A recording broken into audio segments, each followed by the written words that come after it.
सर्वांना सस्नेह नमस्कार. आजच्या दिवसाचं विशेष महत्त्व म्हणजे आंतरराष्ट्रीय दिव्यांग दिन.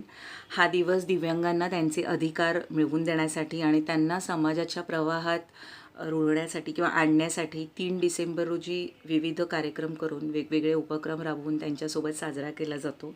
पण आजच्या ह्या विशेष दिवशी खरं तर प्रत्येक दिव्यांगाच्या मनामध्ये एक हवीहवीशी वाटणारी एक इच्छा जी तुमच्यापर्यंत पोहोचवायची आहे त्यांच्या वतीने.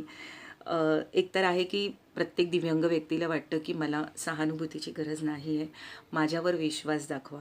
कारण त्यांचं नेतृत्व वाढवण्यासाठी आणि त्यांच्या शाश्वत भविष्यासाठी त्यांच्यावर विश्वास दाखवणं खरंच खूप महत्त्वाचं आहे. आणि हीच यावर्षीची दिव्यांग दिन साजरा करायची थीमसुद्धा आहे.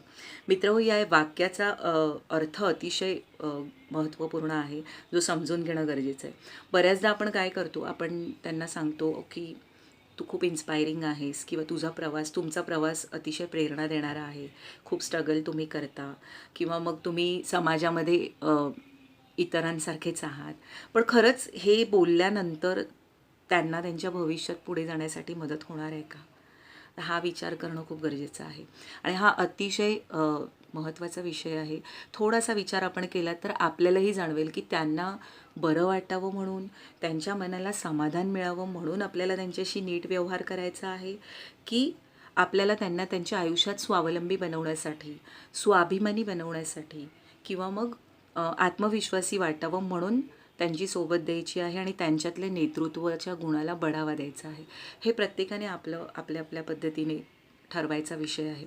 तुम्ही समाजाचा एक महत्त्वपूर्ण भाग आहात, तुम्ही इतरांसारखेच आहात, हे बोलण्याऐवजी आपण थोडंसं त्यांच्यामध्ये असलेल्या नेतृत्व गुणाला बढावा देण्यासाठी किंवा पुढे आणण्यासाठी आपण असं बोलू शकतो का थोडंसं, जसं तुम्हाला कामाला ठेवून आम्हाला आनंद झाला किंवा तुमच्यासारखी व्यक्ती आमच्या कंपनीत काम करते ह्याचा अभिमान आहे आम्हाला, किंवा तुम्हाला पदोन्नती देण्यात आलेली आहे, किंवा तुमचं मेडिकल अलावन्स अप्रूव्ह केलेलं आहे, किंवा एखाद्या शालेय विद्यार्थ्याला की तुझ्यासारख्या विद्यार्थ्याचा आम्हाला खूप अभिमान आहे.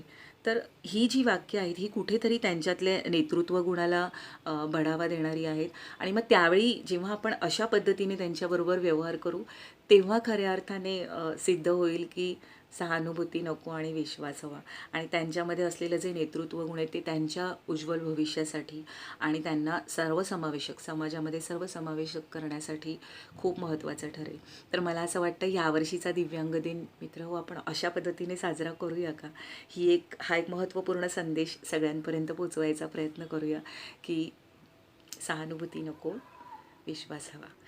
आंतरराष्ट्रीय दिव्यांग दिनाच्या पुन्हा एकदा सगळ्यांना खूप खूप सदिच्छा. धन्यवाद.